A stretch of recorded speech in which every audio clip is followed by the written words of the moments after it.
Close your eyes and let yourself drift backward through time, through the layers of civilization, through the noise of progress, until you reach a night so ancient that the very air tastes different, cleaner, sharper, alive with possibility and danger in equal measure. Picture this: a small circle of light, flickering against an ocean of darkness, where early humans huddle close around a fire that represents everything: warmth, safety, community, the thin barrier between survival and surrender. The flames dance upward into a sky so thick with stars that it seems the entire universe has gathered to witness this fragile moment of human existence, each pinprick of light a distant fire burning in its own cosmic hearth. The cold is real here, biting at exposed skin with teeth sharp enough to remind these early people that they are guests in this world, not masters of it. And yet there is something profoundly peaceful in this acknowledgement of vulnerability. Their breath rises in small clouds that dissipate quickly into the vast night, each exhalation a quiet prayer of gratitude for another moment of warmth, another heartbeat shared with the tribe.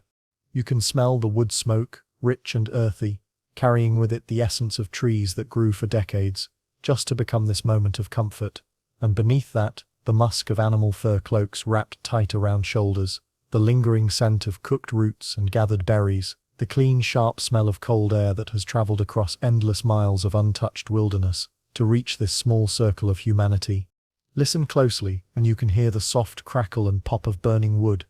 the gentle whisper of wind moving through distant trees, and somewhere far off, the haunting call of wolves, not threatening, but somehow reassuring, a reminder that this world is alive and breathing all around them, that they are part of something vast and interconnected and beautiful. The bodies pressed close together create their own weather system, a microclimate of shared warmth and synchronized breathing, and you can feel how natural this closeness is, how essential, how the space between one person and another is measured, not in privacy, but in survival, not in personal boundaries, but in collective heat.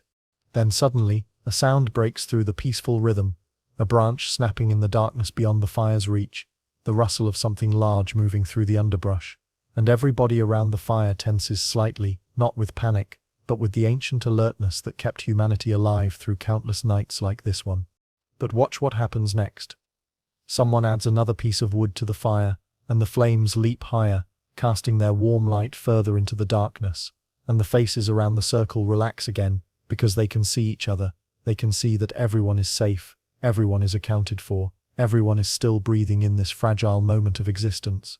Maybe sleep isn't about silence or perfect temperature or the right mattress or the absence of all disturbance. Maybe it's about trust, the deep bone-level trust that allowed our ancestors to close their eyes in a world full of very real dangers, because they knew they were not alone. They were part of something larger than individual survival. They were woven into the fabric of human connection that made rest possible, even in the midst of uncertainty. In those ancient times, night was not empty darkness to be filled with artificial light and electronic noise. Night was a living, breathing entity with its own pulse, its own voice, its own intricate symphony of sounds and movements that spoke to anyone who knew how to listen.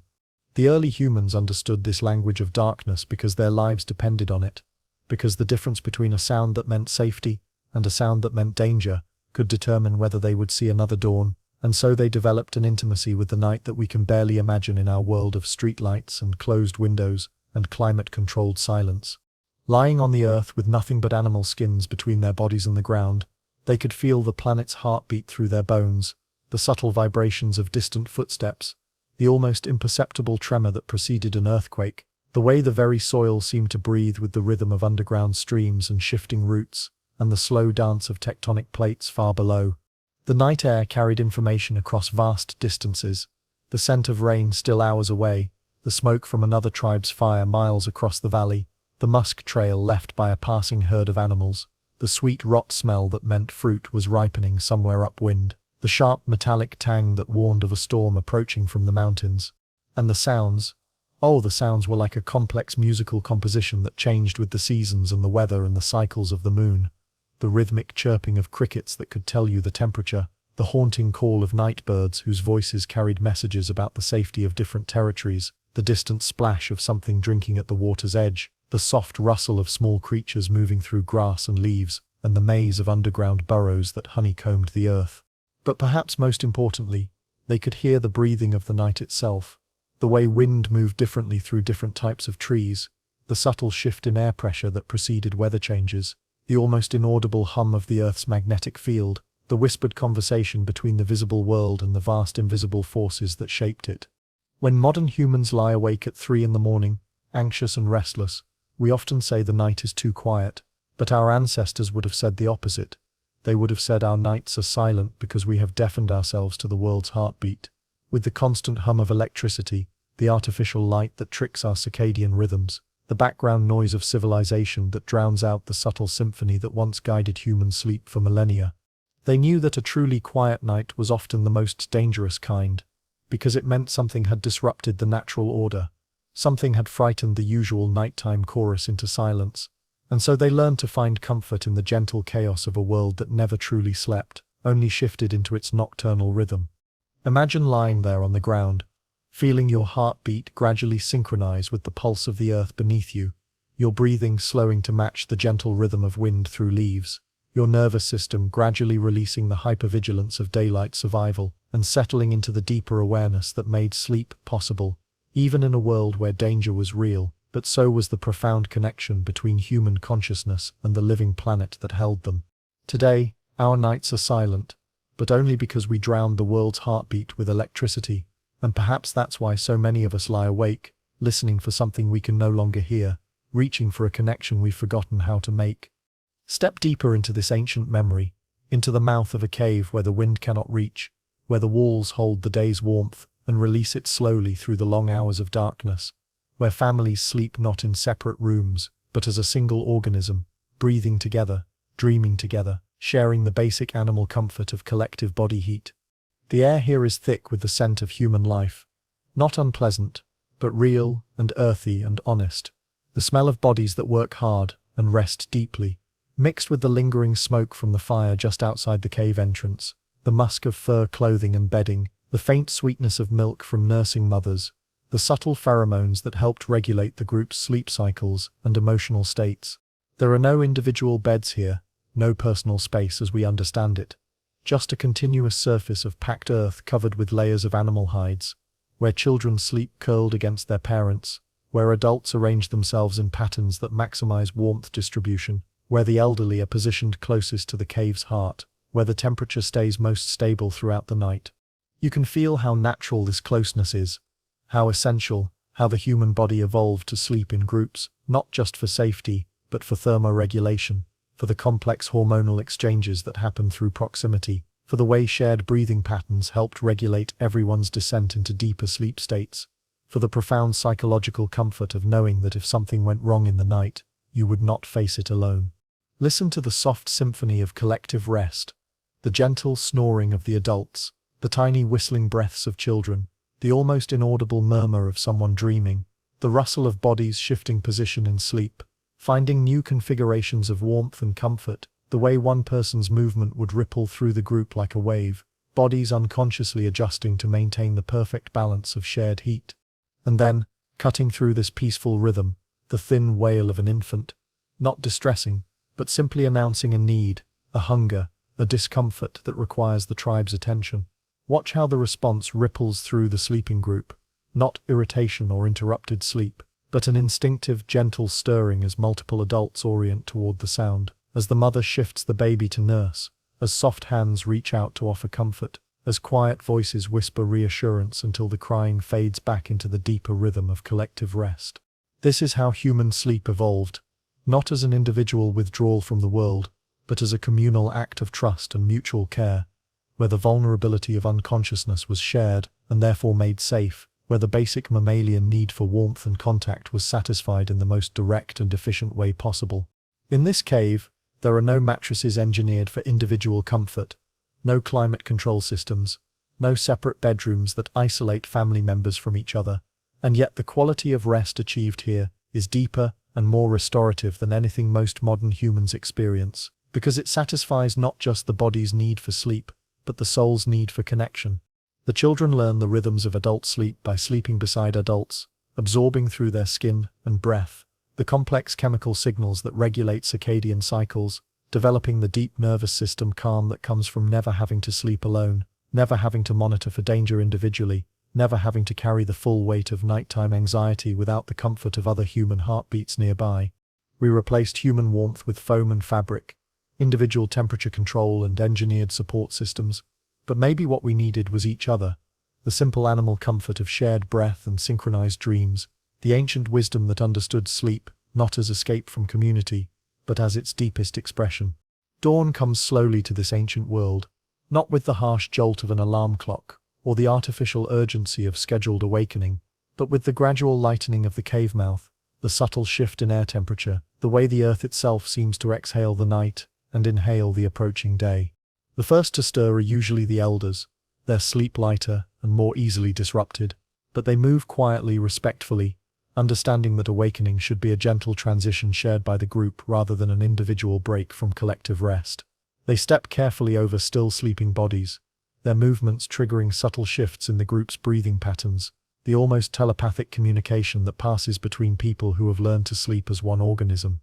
Outside the cave, mist rises from the valley below, like the earth's own breath made visible, curling upward through the trees in ghostly spirals that will disappear as soon as the sun gains strength, but for now, create a dreamlike boundary between the world of sleep and the world of waking consciousness. The air is cold enough to sting the lungs, but clean and sharp with morning, carrying the scent of dew-wet grass and damp soil, the green smell of plants that have spent the night processing starlight into sugar, the distant sweetness of fruit beginning to ripen on wild trees, the complex earthy perfume of a world that has been washing itself clean while the humans slept. Watch how the awakening spreads through the cave like ripples on a pond, one person stretching, yawning, the sound triggering similar responses in nearby sleepers, bodies gradually remembering themselves, circulation returning to extremities, the slow magnificent process of consciousness returning to brains that have spent the night sorting memories, processing emotions, literally cleaning themselves of the metabolic waste products that accumulate during waking hours. There is no rushing here, no artificial schedule imposed by external demands, just the ancient rhythm that synchronized human biology with the planet's rotation for millions of years, the gradual increase in light triggering the suppression of melatonin, the rising temperature signaling the production of cortisol, the complex hormonal cascade that prepared the body for another day of survival and community, and the thousand small tasks that sustained life in this unforgiving but beautiful world. The children wake slowly, often remaining in the half-dreaming state that modern researchers now know is crucial for brain development, for the consolidation of learning, for the formation of the neural pathways that will serve them throughout their lives. They wake surrounded by the same faces they fell asleep beside, in the same safe space, with the same sense of belonging and security that allowed them to sleep deeply in the first place. As full daylight reaches the cave, the group begins the gentle process of transitioning from sleep-time community to wake-time community, sharing the simple meal that will fuel their bodies for the day's activities, discussing dreams and plans with the easy intimacy of people who have shared breath and warmth through the vulnerable hours of darkness, preparing for another day of the complex survival dance that kept their genes alive long enough to become our genes. We once rose when the earth rose, our circadian rhythms perfectly synchronized with the light-dark cycle that governed all life on the planet. Our sleep-wake transitions as natural and inevitable as the sunrise itself. Now we wake when screens tell us to, when artificial schedules demand our consciousness, when alarm clocks jolt us from REM sleep into a world that values productivity over the ancient wisdom of bodies that know how to rest and restore themselves. But the capacity is still there, dormant in our DNA, waiting for us to remember that we are not separate from the natural world, but part of it, that our sleep is not an interruption of life, but one of its most essential rhythms, as fundamental and sacred as the breath of the earth itself. Evening returns to this ancient world, and with it the daily ritual that may have been humanity's first form of mass media, first entertainment system, first therapy session, and first school all combined into one, the gathering around the fire as darkness falls, and the day's work gives way to the liminal time between wakefulness and sleep. The fire is rebuilt with ceremony and care, because fire is not just heat and light, but the beating heart of human culture, the technology that allowed our ancestors to extend their conscious hours beyond what the sun provided, to create a small sphere of safety and warmth and community in the vast indifferent darkness of the prehistoric world. As flames dance upward, casting shifting patterns of light and shadow on the circle of faces, something magical happens. The transition from the practical mind of daytime survival to the mythic mind of storytelling, dreaming, the great human capacity for narrative that transforms raw experience into meaning, individual memory into collective wisdom. The air fills with the rich smell of burning wood, each type of tree offering its own particular perfume as it transforms from solid matter into heat and light, and the carbon dioxide that plants will breathe tomorrow, and underneath that, the savory scent of whatever food the day's gathering and hunting provided, roots roasting in the coals, meat cooking on simple spits, the communal meal that binds the group together, not just nutritionally but socially. Listen to how the conversation changes as the fire settles into its evening rhythm, the practical discussions of the day gradually giving way to stories, memories shared and reshaped in the telling, the gradual emergence of the mythic consciousness that anthropologists believe gave birth to human religion, art, the complex symbolic thinking that separates our species from all others. But this is not entertainment in the modern sense. This is something much more essential, the collective processing of experience through narrative, the way stories allowed our ancestors to make sense of a world that was beautiful and terrifying in equal measure, to pass down survival information wrapped in memorable characters and dramatic situations, to create the shared meaning systems that held communities together across generations. Watch the faces in the firelight, how the dancing flames create a constantly shifting play of illumination and shadow, how features seem to transform moment by moment, how the storyteller's face becomes a living mask that embodies the characters being described, how the listener's expressions shift with the narrative, fear and wonder and recognition passing like weather across their features. The children listen with the complete absorption that only children can achieve, their developing brains literally being shaped by these stories, neural pathways forming that will influence how they understand courage and fear, community and solitude, the relationship between human consciousness and the mysterious forces that govern the world around them. And as the evening deepens and the fire burns lower, the stories gradually shift from the dramatic and exciting to the soothing and repetitive, lullabies and gentle myths that ease the transition from waking consciousness to sleep, voices growing softer and more rhythmic, the natural hypnotic cadence that guides the nervous system from active alertness to the parasympathetic calm that makes deep rest possible. Some nights there are no stories at all, just the comfortable silence of people who know each other deeply enough to share quiet space, the meditative watching of flames that may have been humanity's first form of contemplative practice, the gradual slowing of breath and heartbeat as individual consciousness prepares to dissolve into the collective unconscious of sleep. Maybe our dreams began in the firelight, the first screens we ever watched, the flickering images that taught our brains to process visual narrative, to find meaning in the dance between light and shadow, to understand that the boundary between reality and imagination is not a wall but a threshold, crossed nightly by every human who has ever lived. The fire burns down to glowing coals, providing just enough light to navigate the short distance to the sleeping cave, just enough warmth to maintain the connection between the social space of evening and the intimate space of rest. And as the last stories fade into whispers, and then into the deeper silence of approaching sleep, you can feel how natural this transition is, how perfectly it serves both the individual need for rest and the communal need for connection. But not every night unfolds in perfect peace. Sometimes the ancient world reminds these early humans exactly how fragile their small sphere of safety really is,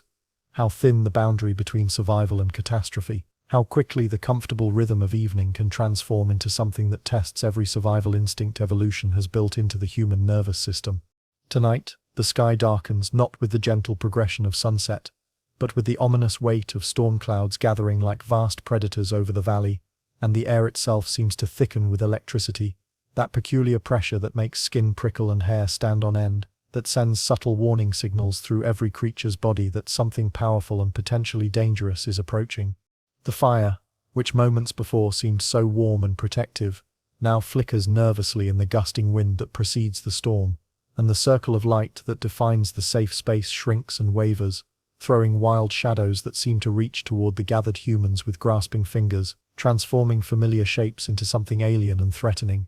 Thunder rolls across the hills like the footsteps of giants, each rumble closer than the last, and you can feel how every human body around the fire tenses slightly, not with panic but with the ancient alertness that kept the species alive through countless nights, when the world revealed its true power, when the illusion of human control over the environment was stripped away by forces vast and indifferent to individual survival. The first drops of rain hit the fire with sharp hissing sounds, each one a tiny explosion of steam, And now there is real urgency in the group's movements, as they work together to preserve their source of light and warmth. Some people gathering more wood while others construct makeshift shelters, everyone moving with the coordinated efficiency that emergency brings to communities that understand their mutual dependence. But even as they work, you can sense the deeper current of fear that runs beneath the practical response. The primal recognition that for all their tools and intelligence and social cooperation, they remain small and vulnerable in a world of massive forces, that the storm approaching carries within it the potential for flash floods, lightning strikes, the kind of catastrophic weather that can reshape landscapes and end lives without warning or malice. The wind picks up, howling through the trees with a voice that sounds almost alive, almost intentional, and the fire struggles against it, flames bending and dancing frantically, sometimes nearly guttering out before catching again, the light pulsing like a heartbeat under stress. And in those moments when the fire dims, you can see pairs of eyes reflecting in the darkness beyond. Not necessarily threatening, but definitely watching, the nocturnal world taking note of this small drama of human vulnerability. Lightning splits the sky, illuminating the landscape in stark black and white, for one brilliant instant. And in that flash you can see the true scope of the storm. Clouds towering miles into the sky, rain sweeping across the valley in visible sheets. The awesome power of weather systems that dwarf human concerns, that operate according to physical laws, older and more fundamental than any human understanding. The thunder that follows is so close and loud that it seems to shake the very ground beneath their bodies, and now even the adults cannot entirely suppress the startled response. The full-body flinch that acknowledges just how small they are in the face of such elemental force, how their survival depends not just on their own skills and planning, but on the mercy of forces beyond their control or comprehension.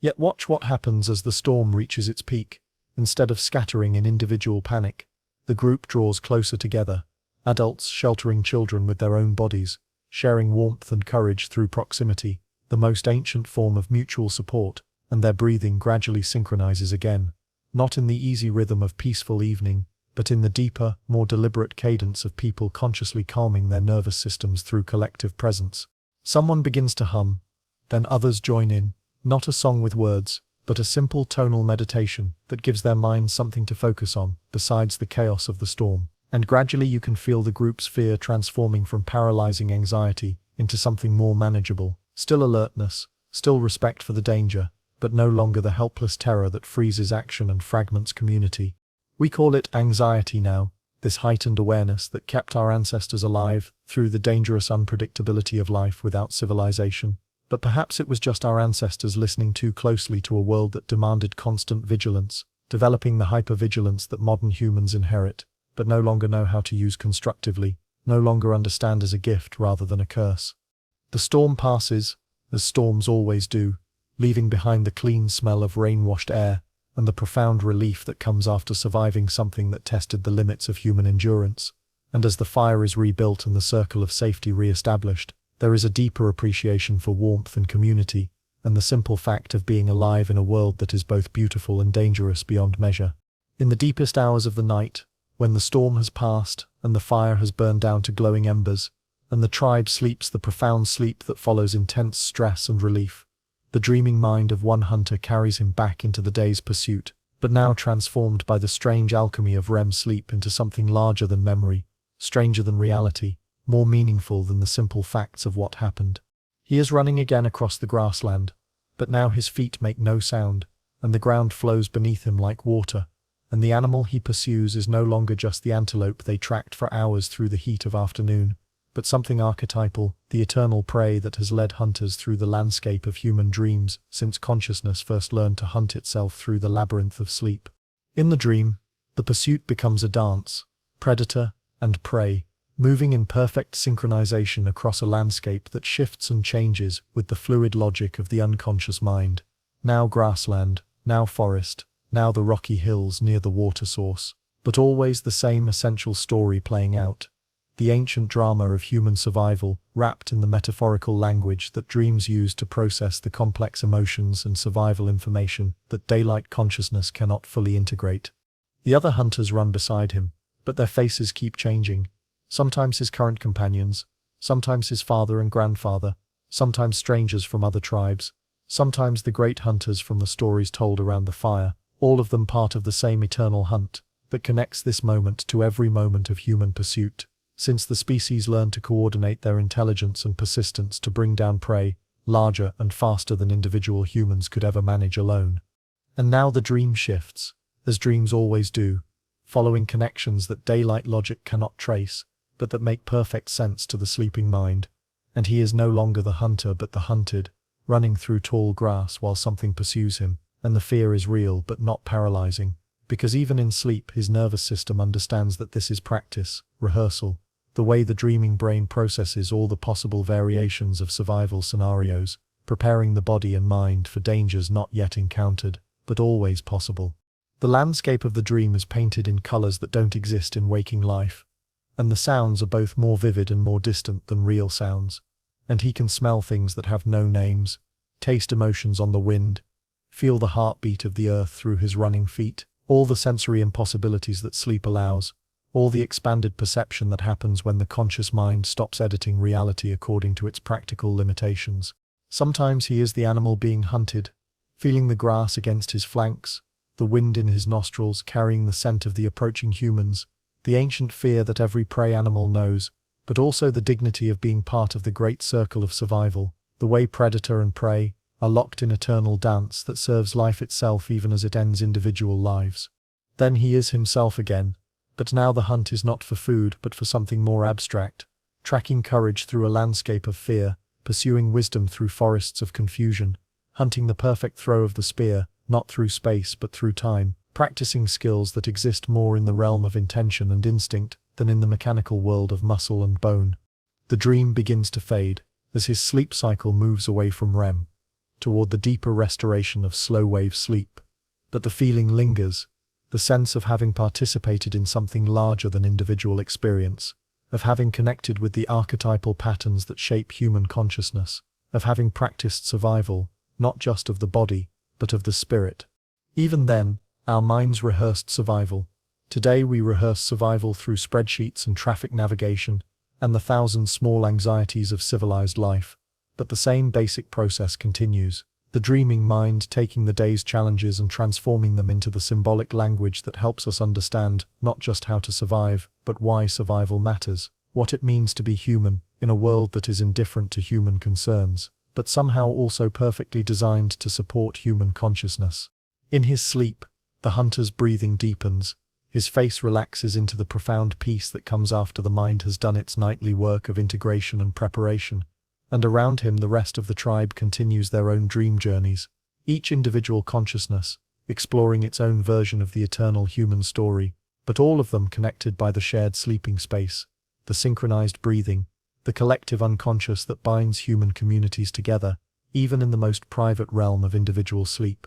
As the night deepens into its most mysterious hours, when individual consciousness has dissolved into the collective rhythm of tribal sleep, something remarkable happens that modern sleep science is only beginning to understand. The breathing patterns of the sleeping group begin to synchronize, not perfectly, but in waves, creating a subtle harmony that regulates everyone's sleep cycles, a biological symphony performed unconsciously by bodies that have learned to rest as a community. The eldest member of the tribe, whose sleep is lightest and most easily disturbed, naturally takes the first watch, moving quietly to the cave entrance, where he can monitor the world beyond their sleeping space, while still remaining connected to the breathing rhythm of the group, his own nervous system serving as an early warning system for everyone's dreams.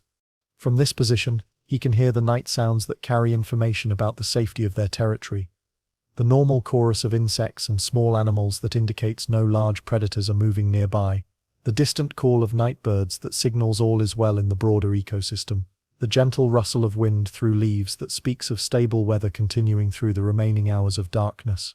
But he also listens to the sounds from within the cave, the soft symphony of communal rest that tells him everyone is sleeping deeply and peacefully, the regular breathing of the adults, the tiny whistling sounds that children make in deep sleep, the almost inaudible murmur of someone talking in their dreams, processing the day's experiences through the strange theater of REM consciousness. Occasionally someone stirs, shifts position, makes a small sound of discomfort or dream confusion, and his attention focuses on that individual until their breathing settles back into the deeper rhythm, until whatever momentary disturbance passed through their sleep resolves itself back into peaceful rest. and he returns his awareness to the larger pattern of collective sleep. This is how human communities regulated rest for thousands of generations, not through individual isolation, but through shared vigilance, the understanding that true security came from mutual dependence, from the willingness to let your consciousness serve the group's need for safety, while trusting the group to protect your own vulnerability when your turn came to sleep without reservation. As the hours pass, the watch shifts naturally to another adult, the transition happening almost without conscious decision, guided by internal clocks and energy levels, and the subtle communication that passes between people who have learned to live in such intimate cooperation that individual needs and group needs become almost indistinguishable. The second watcher takes up the same position, the same dual awareness of inner and outer worlds, and now the first watcher can surrender to deeper sleep, can allow his nervous system to fully relax into the restoration that comes when conscious vigilance is no longer required, when the responsibility for survival can be shared rather than carried alone. This rhythm continues through the night, periods of collective deep sleep, alternating with moments when someone's natural awakening serves the group's need for ongoing awareness, but never the harsh disruption of modern life where sleep is either complete unconsciousness or full waking alertness, with no gradual transitions, no collective support for the vulnerable state of rest. You can sense how this system served not just practical security but deep psychological needs. The fear of abandonment that haunts individual sleep was impossible when you were surrounded by other breathing bodies. The anxiety about mourning was meaningless when awakening happened naturally, as part of group rhythm, rather than through artificial interruption. The existential loneliness that keeps so many modern humans awake was unimaginable when sleep itself was a form of communion. Children learn the patterns of adult sleep cycles by sleeping within them, their developing nervous systems naturally in training to the rhythms that had sustained human communities for millennia, their circadian clocks calibrated not just by light and darkness, but by the social rhythms of breathing and heartbeat, and the subtle hormonal exchanges that happened through shared air and warmth and proximity. We sleep alone now, each person isolated in individual beds, individual rooms, individual schedules, but once every heartbeat was part of a shared rhythm, every breath contributed to a collective symphony, every dream was surrounded by the dreams of others, and perhaps that's why so many of us lie awake in the dark, listening for something we can no longer hear, reaching for a connection we've forgotten how to make. The night watch was not a burden but a privilege,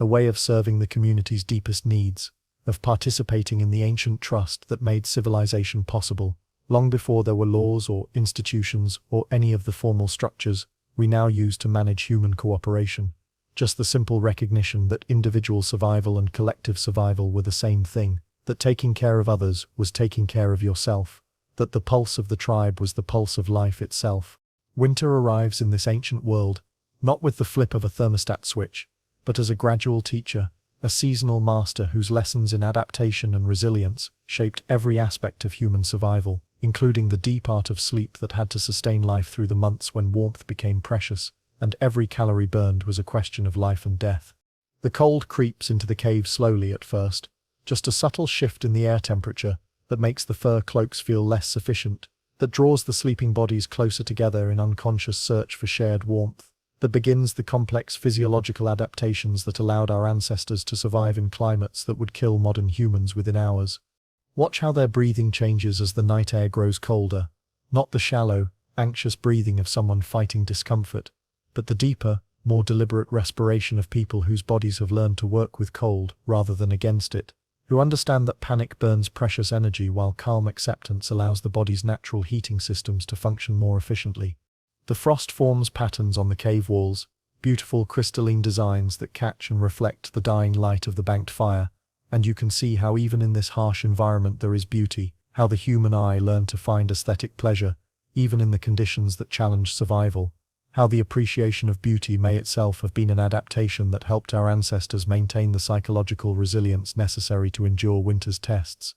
Their bodies huddle closer now, but this is not desperation. This is sophisticated thermoregulation, the complex social choreography of shared warmth that allowed human communities to survive in environments where individual heating would have been impossible, where the mathematics of survival required collective solutions to maintain core body temperature through the long dark months. You can feel how their breathing gradually slows and deepens as their metabolism adjusts to the cold, as their bodies enter the subtle hibernation-like state that conserves energy while maintaining the essential functions of life, as their nervous systems learn to find comfort in conditions that would trigger fight or flight responses in people accustomed to artificial climate control. The children sleep nested in the warmest spots, surrounded by adult bodies that serve as living heaters, and their developing metabolisms learn the rhythms of cold adaptation, how to slow breathing to conserve heat, how to relax rather than tense in response to temperature drops, how to find deep rest even when the environment is challenging,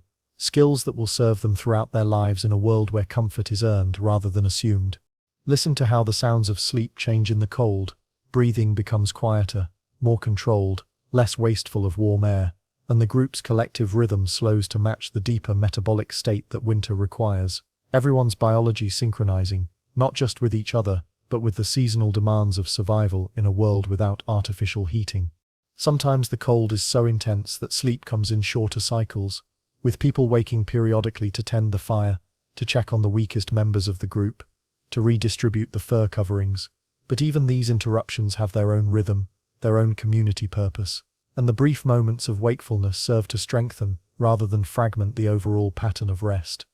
There is no fighting the cold here, no attempt to create a tropical microclimate in the middle of winter, just the deep wisdom of bodies that have learned to work with environmental challenges, rather than against them, to find rest and restoration, even in conditions that seem hostile to comfort, to understand that adaptation is not defeat, but a form of mastery.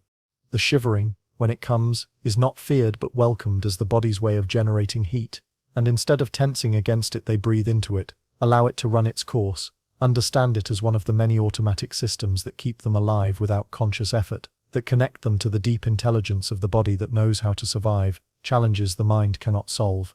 Our ancestors didn't fight the cold, they learned to breathe with it, to slow their metabolisms to match its demands, to find in the harshness of winter not an enemy to be defeated, but a teacher whose lessons in resilience and adaptation, and the deep trust required to sleep peacefully, even when survival is uncertain, prepared them for every other challenge life might bring. And as the night deepens and their bodies find the perfect balance between warmth conservation and restorative rest,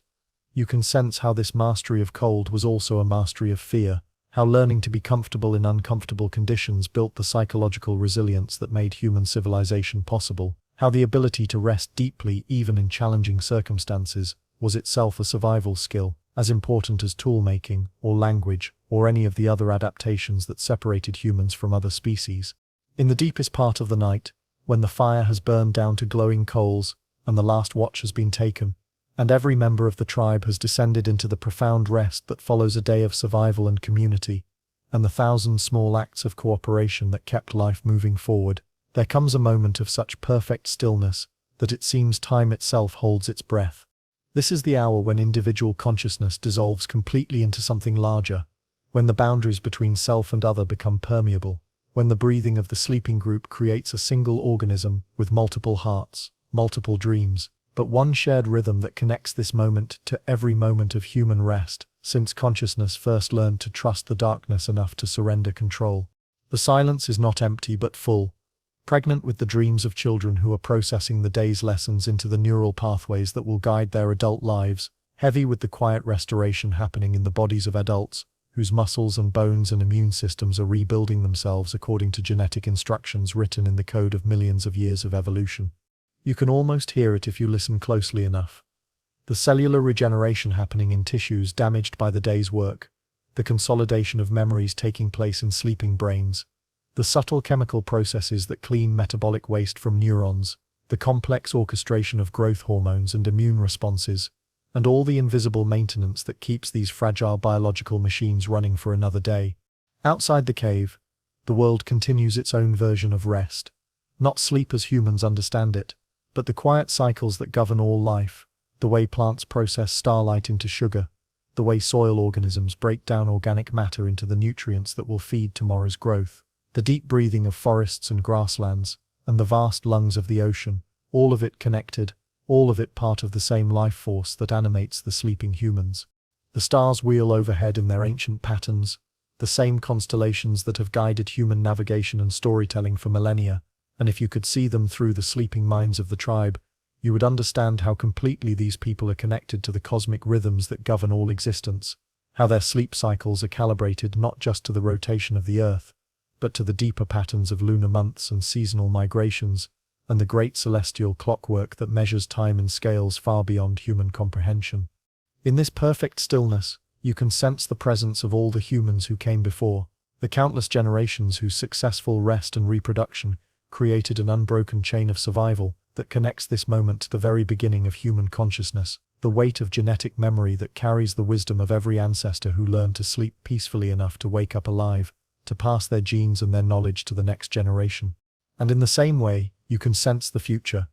all the human beings yet to be born, who will carry forward this same basic need for rest and restoration, who will inherit these same nervous systems shaped by millions of years of sleeping in communities, who will struggle, as we struggle to find peaceful rest in a world that has changed faster than evolution can adapt to, who will still carry in their DNA the instructions for collective sleep, even if they never have the opportunity to experience it. The sleeping faces around the fire are relaxed into expressions you never see during waking hours, the masks of social interaction dropped, the constant vigilance of survival temporarily suspended, revealing something more fundamental about human nature, something innocent and trusting and profoundly vulnerable, that makes the act of collective sleep not just a practical necessity, but a form of mutual faith. One person shifts slightly in sleep, and the movement ripples through the group like a stone dropped in still water, not waking anyone, but causing subtle adjustments in position, in breathing depth, in the complex choreography of shared rest that allows multiple individual nervous systems to function as a single organism,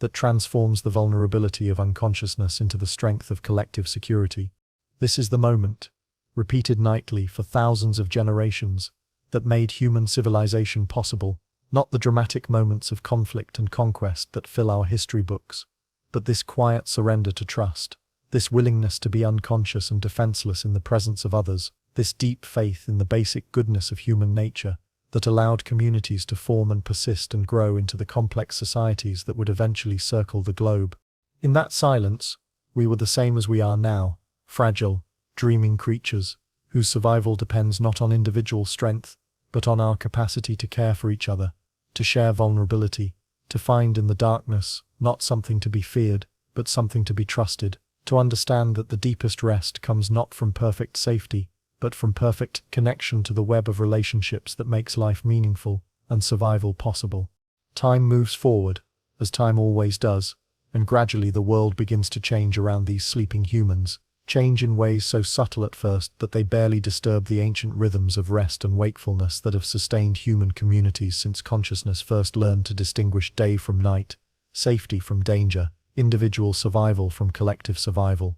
The first changes are barely noticeable. A few families decide to build more permanent shelters, simple structures of stone and wood that provide better protection from winter weather, but also begin to separate the group into smaller units, individual families with their own hearths, their own sleeping spaces, their own gradually developing sense of privacy and personal territory. The fire that once belonged to everyone, that served as the heart of community life and the center of collective sleep, begins to multiply into many smaller fires, each one serving fewer people, each one creating a smaller circle of light and warmth and shared experience, and though the change seems practical and beneficial, something subtle is lost in the division, the deep biological rhythm of truly collective rest, the profound security that came from sleeping as a single organism with multiple bodies. Watch how the children respond to these changes. Their sleep becomes slightly more restless, their dreams more individual, and less connected to the mythic patterns that emerge from group consciousness, their developing nervous systems beginning to adapt to the rhythm of nuclear family life rather than tribal life, learning to find security in smaller numbers, in more intimate but also more isolated connections.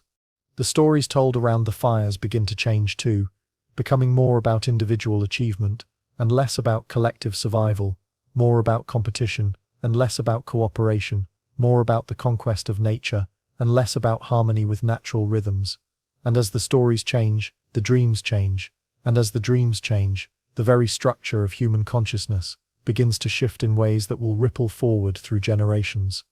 The work that was once shared by the entire community begins to specialize. Some people become better at certain tasks and trade their skills for the skills of others, and this is efficient and practical, and leads to better tools, better food, better shelter, but it also means that individual humans begin to lose the broad competence that once allowed everyone to participate in all aspects of survival, that once made everyone essential to the community's well-being. As the seasons pass, you can see the gradual development of what historians will later call civilization. The first crude attempts at agriculture, the first permanent settlements, the first social hierarchies based on wealth and specialization rather than age and wisdom, the first laws and institutions designed to manage human cooperation through formal rules rather than the informal bonds of kinship and mutual dependence. And sleep, which was once a communal act of trust and restoration, gradually becomes a more private affair. Families sleeping in separate structures, individuals claiming their own sleeping spaces, the ancient practice of shared watch giving way to other forms of security, walls and locks, and the assumption that safety comes from separation rather than connection. The night sounds that once carried crucial information about the safety of the territory are gradually drowned out by the sounds of human activity. The hammering of tools, the voices of people working after dark by firelight, the crying of domesticated animals, the complex noise of communities that are growing larger and more complex, but also less attuned to the natural rhythms that once governed every aspect of human life. Children begin to sleep through the night without interruption, without learning the ancient patterns of light, sleep, and deep sleep, without developing the sensitivity to environmental changes that kept their ancestors alive. And though this seems like better rest, it is also the beginning of the disconnection from natural cycles that will characterize human life for millennia to come. The dreams begin to change too,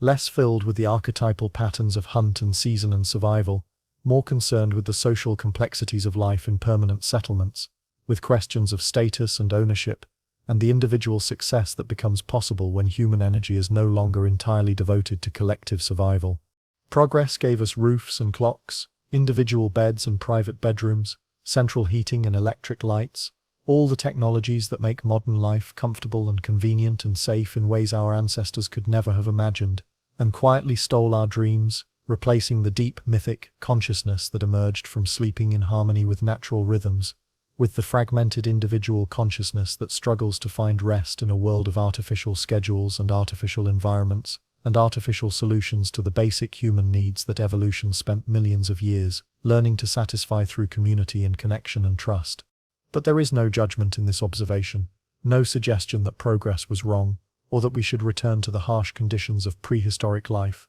Only the recognition that every solution creates new problems, every adaptation requires new adaptations, every step forward also involves leaving something behind, and that understanding what we have lost is the first step toward finding new ways to satisfy the ancient needs that still live in our DNA, still whisper to us in the darkness, still call us toward the kind of rest that restores not just individual bodies but the human spirit itself. And now, across the vast span of time, across all the centuries of change and progress, and forgetting, another human lies awake in the darkness. But this darkness is different, filled with the blue glow of electronic devices, the distant hum of air conditioning, the ambient light of a civilization that never truly sleeps, that has forgotten how to surrender to the natural rhythms that once governed human rest.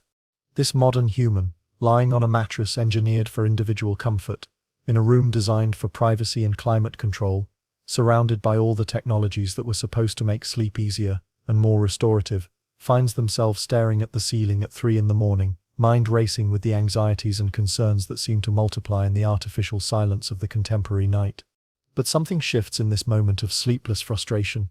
Maybe it's the documentary they watched about circadian rhythms. Maybe it's the book they read about the evolutionary biology of sleep. Maybe it's just the deep intuition that whispers from the DNA, the genetic memory that still carries the instructions for the kind of rest that sustained human consciousness for millions of years before electric lights and individual bedrooms, and the complex isolation of modern life.